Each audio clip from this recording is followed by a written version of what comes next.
हाँ जी, Ram Ram ji, Ram Ram from Canada. अभी आपको मैं बात बताऊंगा कि बहुत से मेरे फ्रेंड, मेरे जानकार, मेरे जानने वाले लोग कनाडा आने की कोशिश कर रहे हैं और कई तो पूछते भी हैं फ़ोन करके, ठीक है। कुछ तो मेरे रिश्तेदार भी हैं, मेरे इंडिया से दोस्त भी हैं, ठीक है ना भाई। कोई बहुत लोग हैं जो आ रहे हैं और बहुत से लोग जो आ भी चुके हैं यहाँ पे। तो मैं आपको बताऊंगा कि अगर आपने कनाडा आना है तो आप कैसे अपने आप को एक्सपर्ट करके आओ वहाँ से, ठीक है। तो आपने क्या क्या काम सीख के आना है और क्या क्या आपको यहाँ पे आके करना पड़ेगा, ठीक है ना। तो जो काम मैं आपको बताऊंगा आप वो सीखें, जिसमें भी आपका इंटरेस्ट है ना। अगर आप यहाँ पे ऐसे ही आ जाते हो ना, मतलब आपका वीज़ा लगा और वीज़ा लगने के बाद भी आप सीख सकते हो। आप 2-3 महीने आप कोई काम सीखो, है ना, तो उसके बाद आओ। तो नहीं तो यहाँ के पे आगे आप परेशान हो जाओगे, आप लेबर बन के रह जाओगे यहाँ पे, है ना। देखो, जैसे आपका वीज़ा लगता है तो कुछ काम मैं बता रहा हूँ। जैसे कि आप किसी प्लम्बर के साथ लग के, आपको अजीब लगेगा क्योंकि इंडिया में लोगों को अजीब लगता है, अभी यहाँ पे आके उनको पता चलता है। आप कोई प्लम्बर का काम सीख के आओ, कोई हेयर ड्रेसिंग का काम सीख के आओ, कोई ब्यूटी पार्लर सीख के आओ, लड़कियाँ हैं तो, ठीक है। और कोई आप ये जो दर्जी का काम भी आप सीख सकते हो, इसमें भी ठीक है, ठीक है। और शेफ़ कुक बन के आओ, वहाँ से सीख के आओ काम। इलेक्ट्रीशियन का काम सीख के आओ, ठीक है। कोई जैसे ये जो कंस्ट्रक्शन वर्कर होते हैं, जैसे ये छतों पे बिल्डिंग सरिया वरिया ये फिट करते हैं, ये सीख के आओ, है ना। मतलब इस तरह का कोई काम सीख के आओ वहाँ से। तब आते ही वेल्डिंग का काम सीख के आओ वहाँ से, जो वेल्डिंग करते हैं लोहे को, ये वाला काम भी यहाँ पे आपको मिल जाएगा। कोई जैसे एसी रिपेयर हो गया या कोई हीट रिपेयर हो गया, और इलेक्ट्रॉनिक सामान का जो रिपेयर करते हैं, कोई कंप्यूटर टेक्नीशियन हो गए, है ना। ये काम आप सीख के आओ वहाँ से। टेक्निकली कोई काम आता है तो बहुत बढ़िया रहेगा, ठीक है। ये आप काम सीख के आओ और फिर आपको यहाँ पे आके कुछ स्ट्रगल नहीं करना पड़ेगा और आप अच्छे पैसे कमाओगे। कम से कम $18 से $20 घंटे के आप बहुत इजी कमाओगे, ठीक है ना। तो ऐसे है, हैवी लाइसेंस बनवा के आओ अपना ट्रक के लिए, ठीक है ना। ऐसे आओ। अगर आप आ जाते हो ऐसे ही, भाई कोई नहीं उत्ते ही देखेंगे जाके, कोई चक्कर नहीं, फट्टे चक देने, है ना, फिर कोई फायदा नहीं आपके। कभी उत्ते वाला काम तो फिर गलत है। ये जो आपने करना है आप वहीं से प्लान करके आओ, सीख के आओ काम, ठीक है ना। और नहीं, बहुत से मैंने देखे हैं बच्चे यार, हम भी ऐसे ही थे। हम सच बताऊं, जब फर्स्ट टाइम मैं साइप्रस गया तो हमने भी कुछ नहीं सीखा था। हम भी बस ऐसे कॉलेज से जाते जाते ऐसे ही अपना सीधे चले गए, बाहर देखेंगे जाके डॉलर कमाएंगे, पौंड कमाएंगे, पौंड चलते थे वहाँ पे, ठीक है। तो भाई ये सबकी सोच ऐसी होती है, पर अभी इतनी दुनिया बाहर आ चुकी है, आप किसी से सलाह ले सकते हो, पूछ सकते हो। हमारे टाइम में तो ना सोशल मीडिया था, ना कोई गाइड करने वाला था, ना कोई एक्सपीरियंस शेयर करता था, है ना। तो हम तो मुंह चक्के के चले गए थे भाई। पर प्लीज़ आज के टाइम में मुंह चक्के के ना आओ, कुछ सोच समझ के प्लान करके आओ, कुछ सीख के आओ काम, है ना। और अगर आप सोचते ना वहीं जाके देख लेंगे, बस एक बार वीज़ा लगे वहीं जाके देख लेंगे भाई, फिर हमारी तरह जो काम, मतलब हमने भी शुरू में धक्के खाए हैं बाहर, है ना। तो हमने जो भी आता है वही खाता है, जो ऐसे सोच के आता है ना वहीं जाके देख लेंगे। उसको फिर परेशानियों का सामना करना पड़ता है, तो जॉब नहीं मिलती, ढूंढनी पड़ती है, लेबर करनी पड़ती है ना। तो इसलिए काम सीख के आओ, ठीक है ना। और भाई कोई बंदा सोच रहा होगा कि मैं तो यहाँ पे IT में हूँ, मैं तो यहाँ पे इंजीनियर हूँ, या मैं यहाँ पे डॉक्टर हूँ, या मैं यहाँ पे कुछ भी है ना, बिजनेस करता हूँ, मैं टीचर हूँ, मैं। भाई वो लोग सुनो, अगर आप वहाँ पे अच्छे पैसे कमा रहे हो तो वहीं पे अपना करते रहो, क्योंकि ये लाइन यहाँ पे आके आपको 5-6 साल बाद नसीब होती है। अपनी लाइन शुरू में आके आपको कुछ ना कुछ करना पड़ता है, और इनमें यहाँ पैसे भी नहीं बनते, आपको सच्ची बताऊँ, टीचिंग में और भाई कुछ नहीं बनता। अब हाँ, ये तो टॉप के लेवल के हो, आप सर्जन हो फिर फ़ायदा है, या आप कोई MD, ठीक है, डॉक्टर हो, कुछ हो, तब आपको फ़ायदा है। आप टॉप लेवल के इंजीनियर हो, है ना, तब बात बनती है, ठीक है ना।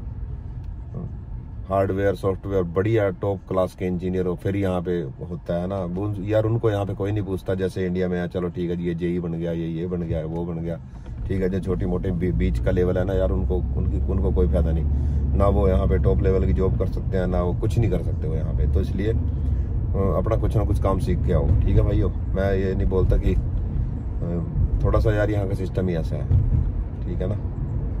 और बाकी देखते रहो वीडियो, आपको बताऊंगा और भी बातें मैं, ठीक है ना। मैं किसी का हौसला नहीं तोड़ता, पर मैं कहना चाहता हूँ कि कम से कम ऐसा सीख के आओ कि 2-3 साल आप अपनी लाइन पकड़ते पकड़ते कुछ ना कुछ आप अच्छा पैसा कमाओ साथ में, क्योंकि यहाँ पे आने के बाद खर्चे बहुत हैं आपके, टैक्स बहुत भरना पड़ता है, ठीक है, और भी बहुत खर्चे हैं यहाँ पे, ठीक है ना। तो एक बारी सोच समझ के अच्छी तरह, ठीक है ना, जो चीजें मैंने आपको बताई हैं ये इनमें से कोई एक काम जरूर सीखो वहां पे, आप याद करोगे कि कोई सलाह दी थी मैंने, ठीक है ना। ओके भाइयों, देखो अभी थोड़ी सी वीडियो और है, अभी देखते हैं। आपका यहाँ पे मन नहीं लगता है क्योंकि आपका लाइफस्टाइल बिल्कुल चेंज हो जाता है यहाँ पे। जैसे मैं हूँ, मेरे पास भी अगर कोई आता है या मेरा कोई दोस्त आता है तो उसको भी लगता है कि यार ये तो यार बिजी है अभी लाइफ में अपनी, क्योंकि हमारे ऐसा ना, हम भाई इंडिया वाला सिस्टम तो है नहीं कि घर पे बैठे हैं और चलो, यहाँ तो थोड़ा और स्टाइल है लाइफ का। तो पर वहाँ भी जो लोग वहाँ पे भी मेट्रो सिटीज में या कहीं बॉम्बे दिल्ली रहते हैं, उनका भी यही स्टाइल है यहाँ पे, वो भी ऐसे ही बिजी है, ऐसे ही उनको काम करना होता है, ऐसे ही उनके एक एक टाइम की, उनकी घंटे की मैनेजमेंट उन्होंने कर रखी होती है कि इस टाइम हमें ये करना है, इस दिन ये करना है, आज ये करना है, इस टाइम ये करना है ना। तो फिर भी मैं भाइयों बता देता हूँ आपको कि जैसे आप यहाँ आते हो तो 2 मंथ तो आपको बहुत ज़्यादा हार्ड लगता है यहाँ पे आके, 2 मंथ, क्योंकि जितने भी हम लोग हैं वहाँ पे हमारी लाइफ बहुत स्मूथ चल रही होती है इंडिया में। अगर हमारे पास लाइसेंस नहीं है तो भी हम कार चला रहे होते हैं, वहाँ पे बाइक चला रहे होते हैं, कोई कहीं जाना है, कुछ करना है, कोई हमें बाइक की ज़रूरत नहीं, कोई हेलमेट की ज़रूरत नहीं, किसी चीज़ की कोई ज़रूरत नहीं होती वहाँ पे। तो इसलिए लाइफ स्मूथ है वहाँ पे, किसी पेपर वर्क की ज़रूरत नहीं पड़ती, थोड़ा बहुत जानकारी हो तो छोटे मोटे काम अपने हो जाते हैं वहाँ पे, ठीक है। पर जब यहाँ पे आप आते हो तो यहाँ पे आप चाहे कितना भी आपके पास पैसा है, कितना भी आपको लोग जानते हैं, कितनी भी कुछ भी है ना, पर यहाँ पे वो चीज़ नहीं है कि आपको हर एक चीज़ जीरो से स्टार्ट करनी पड़ती है यहाँ पे। जैसे अगर आपके पास सपोज करो कि आप इंडिया से आए, आप दिल्ली एयरपोर्ट तक खुद अपनी कार ड्राइव करके आए हो, ठीक है, पर जब आप यहाँ पे आते हो तो आप ऐसे हो जाते हो कि आप कार नहीं चला सकते यहाँ पे। तो उसमें क्या है कि यहाँ पे लाइसेंस लेना पड़ता है पहले, तो इसलिए आपको ज़्यादा हार्ड लगता है यहाँ पे। कार आप ले लोगे फिर भी यहाँ जैसे कैसे, पर लाइसेंस बहुत हार्ड है, उसके लिए एक प्रोसेस है जो आपको फॉलो करना ही पड़ेगा। पहले आपको वही लर्नर टेस्ट देना पड़ेगा, फिर 2-4 महीने की डेट मिलेगी आपको ड्राइविंग टेस्ट की, फिर ड्राइविंग टेस्ट दोगे, उसमें भी थोड़ा मतलब बंदे, हम इंडियन ड्राइवर थोड़े रफ होते हैं, तो उसकी वजह से हमारी आदतें थोड़ी बिगड़ी होती हैं ड्राइविंग की, तो इस वजह से हमें तीसरी या चौथी बारी में लाइसेंस मिलता है। तो ऐसे करके 6 मंथ तो लग ही जाता है अगर हम ड्राइविंग टेस्ट दे के लाइसेंस लेते हैं यहाँ पे। जैसे ही हम कार ड्राइविंग टेस्ट दे लेते हैं और हम कार चलाने लगते हैं, तब आपको अपनी लाइफ 50% ईजी लगने लगेगी यहाँ पे, ठीक है जी। उसके बाद जैसे अब आ जाओ काम, जब आप यहाँ पे काम करते हैं तो कोई इंडिया में सभी, किसी का अपना बिजनेस है, कोई स्टूडेंट है, कोई मतलब कुछ भी वहाँ पे, तो आपको पता ही है सबका कुछ ना कुछ है, कोई खेती करता है, कोई अपने दुकान पे बैठा है, कोई जॉब कर रहा है सिटी में, है ना।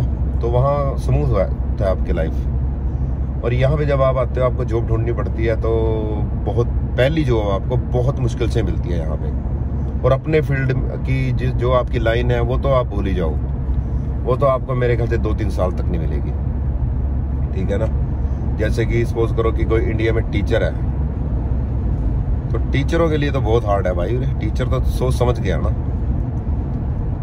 क्योंकि जो टीचर है ना, बीएड कर रखी है जिन लोगों ने, स्पेशली उनके लिए तो भाई लोग, आपको टीचिंग तो यहाँ पे आपको बहुत ज्यादा घुटने टिकवा देगी आपकी, अगर यहाँ पे टीचिंग लाइन में जाना है आपने।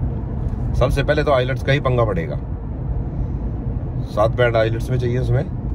और अपने इंडिया के जो जीपीटी वाले हैं ना, मैं जानता हूँ उनको सारों को, वो तो भाई नहीं, कुछ सही भी, ऐसी बात नहीं, पर मेरे को पता है वहाँ एडमिशन कैसे होते हैं, मैं सारा पता है इंडिया का। तो वो हाँ, पहली बात तो चलो मजाक छोड़ो, वो बात नहीं है, सब सही है वहाँ पे, कोई बात नहीं।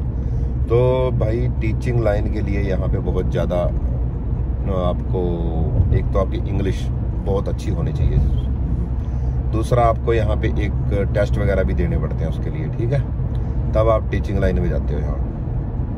और दूसरा जो वाइट कॉलर जो बैंक में लगे हैं, कोई है ना टेलर पे, कोई कैशियर है, कोई है ना जो भी मतलब बैंक में पोस्ट होती हैं, मैनेजर तो थोड़ा हार्ड है, आपको पता ही है। बाकी जो वही टेलर पे खड़े होते हैं यहाँ पे जो सर्विस देते हैं, ठीक है, उनमें अगर आप कर सकते हो, अगर इंडिया का एक्सपीरियंस है थोड़ा, पर चक्कर ये है कि उस पर भाई आप पैसे नहीं बना सकते, उस पर यही है कि आपकी दाल रोटी चलती है, ठीक है। अब आ जाओ पैसे की बात, ठीक है। अगर आपने पैसा कमाना है तो मैं आपको कुछ प्रोफेशन बताता हूँ, ट्रेड है वो, ट्रेड एक्चुअली कुछ ट्रेड ऐसे हैं जिनमें आप यहाँ पे आते ही पैसा कमाने लगते हो, आते ही बारिश हो जाती है डॉलर्स की, अगर आप वो काम सीख के आते हैं तो, ठीक है ना। तो मैं आपको कुछ प्रोफेशन, कुछ ट्रेड ऐसे बताता हूँ जो अगर आप इंडिया से सीख के आते हो तो, या थोड़ा बेसिक नॉलेज भी लेके आते हो, तो आप डॉलर्स की लाइन लगाने लगते हो आते ही यहाँ पे। आपको 2-3 साल वेट करने की जरूरत नहीं है, ठीक है ना।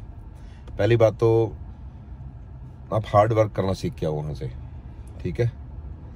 और कनाडा में इंडिया से उल्टा है, जितना ज़्यादा हार्ड वर्क यहाँ करता है उतना पैसा बनता है यहाँ पे, ठीक है ना। यहाँ पे जो वाइट कॉलर करते हैं उसमें कुछ नहीं बनता, ठीक है। वाइट कॉलर वाले तो वही है यहाँ पे, बस वही, ठीक है, देखने में सही है, पर बाकी कुछ नहीं है ना, खास नहीं। पर बताऊँ आपको, अभी आप सुनो, हैरान हो जाओगे। प्लम्बर, इंडिया में आप क्या प्लम्बर को सोचते हो कि प्लम्बर है ना, पर यहाँ पे प्लम्बर आप अंदाज़ा भी नहीं लगा सकते कि प्लम्बर कितना पैसा कमाता है। सेकंड, इलेक्ट्रीशियन, जिसको इलेक्ट्रिक का काम आता है, इलेक्ट्रिसिटी का, वो आप सोच भी नहीं सकते कितना पैसा कमा सकता है। थर्ड, जो ये कंस्ट्रक्शन का काम करते हैं पीपल, है ना, कंस्ट्रक्शन वर्कर होते हैं, कुछ काम आना चाहिए इसमें, सिर्फ लेबर नहीं, ठीक है वो। और 3 तो ये काम हो गए। चौथा, हेयर ड्रेसिंग, उसमें भी अच्छी कमाई है, पर इन जितनी नहीं है जितनी प्लम्बर, इलेक्ट्रीशियन और ये कंस्ट्रक्शन वर्कर करते हैं, इनकी ज़्यादा कमाई है, ठीक है। उसके बाद आते हैं शेफ कुक। अगर आप इंडिया से, चलो इंडिया में इटालियन काम खाना या कोई चाइनीज़, इटालियन फ्यूज़न तो आप सीख नहीं सकते, है ना, पर यह कि इंडियन सीख सकते हो आप। तो इंडियन में मैं आपको बता देता हूँ, थोड़ा सा वो मेरी लाइन है इसलिए मैं बता देता हूँ आपको डीपली। अगर आप इंडिया से आ रहे हैं तो आप किसी भी ढाबे में या किसी रेस्टोरेंट में या कहीं पे भी आप फ्री में काम कर लो 2-3 महीने। आप थोड़ा सा आप तंदूर का काम और थोड़ा करीब है आप काम सीख लो, तो मतलब ऐसा हो जाए कि बोल सके कि आप कुक हो, है ना। शेफ तो भी बहुत टाइम लगता है शेफ बनने में, तो आप कुक हो एक, है ना। तो अगर आप तंदूर का काम सीखते हो और कनाडा आ जाते हो तो मैं गारंटी लेता हूँ 4 से 5 हज़ार डॉलर महीने के आप इजी कमा सकते हो, ठीक है। कम से कम 4 to 5,000 डॉलर कम से कम मिनिमम आप कमा सकते हो अगर आप इंडियन कुकिंग जानते हो तो। अगर किसी को कोई यहाँ आ जाए और बोले यार मेरे तो बनते नहीं, तो मेरे से मिल लेना आके, ठीक है जी। ये तो बात है रेस्टोरेंट लाइन की। और तो इसलिए भाइयों ऐसा कुछ काम सीख के आओ वहाँ से, ठीक है ना, तभी आप लोग कनाडा में बढ़िया सरवाइव करोगे, इजी लोगे, तो आपका स्ट्रगल कम हो जाता है, ठीक है ना, अगर आपको कोई काम आता है, ठीक है ना। और उसके बाद बात आ जाती है अभी, क्योंकि इन कामों की बहुत डिमांड है कनाडा में, ठीक है ना। कनाडा के आप कहीं भी चले जाओ, ऑस्ट्रेलिया चले जाओ, न्यूजीलैंड चले जाओ, जर्मन चले जाओ, जो भी ट्रेड वर्कर्स हैं उनकी बहुत डिमांड है, वो पैसे अच्छे कमाते हैं, ठीक है ना। और ये नहीं है कि जो मतलब पढ़ाई करते हैं लोग उनकी यहाँ पे वैल्यू नहीं है या वो नहीं कर सकते हैं भाई, वो भी बहुत कुछ कर सकते हैं, पर उनको टाइम लग जाता है। अब जैसे वकील है, इंडिया में किसी ने लॉ की है, वो वकालत कर रहा है, वो यहाँ आ जाता है, ये तो है नहीं यहाँ पे वकालत स्टार्ट कर लेगा वो, उसको भी सिक्योरिटी, ये वो टैक्सी टुक्सी ड्राइविंग कुछ ना कुछ ऐसा ही करना पड़ेगा, Uber, DoorDash, skip the days, कुछ ना कुछ ऐसा करना पड़ेगा उसको, है ना। ये तो है नहीं वो आते ही वकील बन जाएगा, उसके लिए भी बहुत लंबा प्रोसेस है यहाँ पे, उसको आइलेट्स भी करनी पड़ेगी, ठीक है। और उसके बाद उसको यहाँ पे एग्ज़ाम क्लियर करने पड़ेंगे, फिर कहीं जाके वो 3 से 4-5 साल में अपना कैरियर स्टार्ट कर सकता है, ठीक है ना। तो भाइयों ऐसा है, ठीक है। अदरवाइज नहीं तो भाई फिर जो क्रीम होती है वर्ल्ड के अंदर होती है, वो तो जो लोग साइंटिस्ट हैं, इंजीनियर हैं, टॉप लेवल के, ये नहीं जेई पे ही और ये वाले नहीं चलेंगे, ठीक है। टॉप लेवल के होते हैं जो, ठीक है, सर्जन है, बड़े सर्जन है कोई, ठीक है ना, MD वगैरह, ये उनकी डिमांड है यहाँ पे। ये नहीं है कि BAMS या BEMS या भाई हाँ डॉक्टर बन गए ये करके बैठ गए, उनको कोई नहीं पूछता भाई। यहाँ पे जोड़ा छाप को यहाँ के हिसाब से जोड़ा छाप ही है, यहाँ कोई नहीं पूछता उनको, ठीक है। इससे बढ़िया आप कुकिंग सीखें, प्लम्बिंग सीखें, इलेक्ट्रॉनिक का काम सीखें, कोई AC रिपेयर सीखें, कोई और भी बहुत काम होते हैं इलेक्ट्रॉनिक में, है ना, ऐसा काम सीखें, कोई फिटिंग करना सीखें किसी चीज़ की, ठीक है। तो आप दुनिया भर का पैसा कमाओगे यहाँ पे। आप विश्वास नहीं करोगे, जो एक प्लम्बर होता है ना, प्लम्बर यहाँ पे BMW मर्सिडीज में आता है, और इलेक्ट्रिक का जो काम करता है, इलेक्ट्रिसिटी करता है, वो भी मतलब यार कोई मायने नहीं रखती है बातें उनके लिए, कार पैसा ये बहुत हो जाता है उनके पास, ठीक है ना। और धीरे धीरे वो बिल्डर बन जाते हैं यहाँ पे। अब आप देख लो कि ट्रेड में कितने कमाई है। और जो कुक लोग होते हैं, रेस्टोरेंट में काम सीख के आते हैं, वो धीरे धीरे हमारी तरह रेस्टोरेंट खोल लेते हैं, ठीक है। तो कोई बात नहीं, आप आइए, ट्रेड वर्क सीख के आओ इंडिया से और कामयाब हो जाओ। हेयर ड्रेसिंग तो आप सीख ही सकते हैं यार, 10 15 20 दिन लगा के। मेकअप आर्टिस्ट का थोड़ा बहुत सीखाओ, ब्यूटी लड़की हैं, ब्यूटी पार्लर का काम सीख लो, अपने घर से भी थोड़ा बहुत कर ही सकते हैं, आजकल ऑनलाइन सारे काम चलते हैं, ठीक है ना। और थोड़ी सी अपनी इंग्लिश भी सही करके आओ, बस, फिर कोई टेंशन नहीं। फिर देखो आप डॉलरों की लाइन कैसे लगाते हो, ठीक है भाइयों। बाकी मेरे बहुत दोस्त हैं यहाँ पे जो इलेक्ट्रीशियन भी हैं, प्लम्बर भी हैं, और हाँ एक तो मैं भूल ही गया यार आपको बताना, एक जो ट्रक ड्राइवर होते हैं, ट्रक ड्राइवर ही अच्छा पैसा कमाते हैं, अपने ट्रांसपोर्ट भी खोल लेते हैं बाद में, ठीक है। तो आप इंडिया से अपना हैवी लाइसेंस बनवा के लाओ, और यहाँ पे थोड़ा सा आपको टेस्ट देना पड़ेगा, पर ये है कि 1.5 साल तक आप ट्रक चला सकते हो यहाँ पे। क्लास 1 का लाइसेंस लेके ट्रक चलाओ, उसमें से 8 से 10 हज़ार डॉलर आप महीने के बना सकते हो आराम से, ठीक है। वो भी एक बहुत अच्छा काम है, ठीक है ना। तो भाइयों ऐसे है, जो भी भाई सोच रहे हैं आने का, तो प्लीज़ ये कुछ काम सीख के आए। अदरवाइज अगर आप कुछ नहीं सीख के आते हो ना, ऐसे मस्ती मारते हुए, ऐसे गेड़ियाँ मार के और कनाडा आ जाते हो या ऑस्ट्रेलिया चले जाते हो, तो भाइयों आपके लिए सिर्फ एक काम मिलेगा आपको बाहर जाके, या तो आपको कारें धोनी पड़ेंगी कार वॉश पे, ऑस्ट्रेलिया में तो खासकर, और कनाडा में आपको लेबर करनी पड़ेगी। लेबर मीन्स डब्बे उठाओगे, लोडिंग अनलोडिंग करोगे, और मिलेगा क्या, वही 10-12 डॉलर घंटे के आपको मिनिमम वेज मिलेगी यहाँ पे आके, ठीक है। और उसके बाद आप क्या करोगे, ज़्यादा से ज़्यादा यहाँ पे किसी रेस्टोरेंट में डिशवॉशिंग करोगे, चलो वो भी ठीक है, डिशवॉशिंग से तुम आप कम से कम 2-3 महीने में कुछ सीख जाओगे, है ना। या किसी गैस स्टेशन पे लगोगे, कुछ करोगे, उसमें कुछ भी नहीं बनता भाई, उसमें सिर्फ ये है कि आप अपना खर्चा पानी उठाने लगते हो बस। और इसलिए जो आप काम सीखते हो, ठीक है, और ये जो ट्रेड है जैसे कि इलेक्ट्रीशियन, प्लम्बर, ठीक है, और कुक, शेफ, और हेयर ड्रेसर, ब्यूटी पार्लर का जो काम है, ड्राइवर हो गए, अगर ये आप सीखते हो तो कल को आपकी PR में भी हेल्प होती है ना। अगर आप कार वॉश पे लगे हो, आप किसी गैस स्टेशनों पे लगे हो, या आप कहीं वेयर हाउस में लोडिंग अनलोडिंग कर रहे हो, ठीक है, तो इन कामों में आपको PR में भी कोई हेल्प नहीं मिलेगी, सिर्फ आप लेबर ही बन के रह जाओगे, ठीक है। तो इसलिए लेबर से बचना है तो कुछ ना कुछ सीख के आओ वहाँ से, ठीक है। एटलीस्ट आप जाके बोल तो सकते हैं किसी रेस्टोरेंट में कि I am a cook, I am a chef, है, तो तुम्हें बंदा सीरियस लेता है। और आप अगर कहीं पे जाते हो, आप कहेंगे कोई एक्सपीरियंस नहीं जी, कुछ नहीं आता, फिर कहेंगे चल डब्बे उठा भाई तू, ठीक है। तो ये बात है भाइयों, कुछ ना कुछ सीख के आओ और देन एंजॉय करो, ठीक है। बाकी okay, best of luck, thank you.